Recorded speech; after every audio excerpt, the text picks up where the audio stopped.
ଏକ ବରିଷ୍ଠ ନାଗରିକ ଅନୁକୂଳ ତଥା ଯତ୍ନଶୀଳ ସମାଜ ଗଠନ ନିମନ୍ତେ ଆଜି ବିଶ୍ୱ ବରିଷ୍ଠ ନାଗରିକ ଦିବସରେ ମୁଁ ଶପଥ ନେଉଛି ଯେ ମୁଁ ସର୍ବଦା ବରିଷ୍ଠ ନାଗରିକ ମାନଙ୍କର ସମ୍ମାନ କରିବି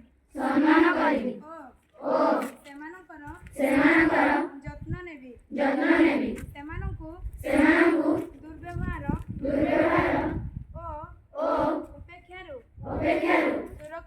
ସୁରକ୍ଷା ପ୍ରଦାନ କରିବି ସେମାନଙ୍କୁ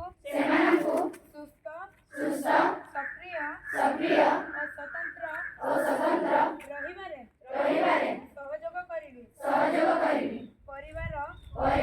ଓ ସମାଜ ପ୍ରତି ସେମାନଙ୍କର ଯୋଗଦାନର ସମ୍ମାନ କରିବି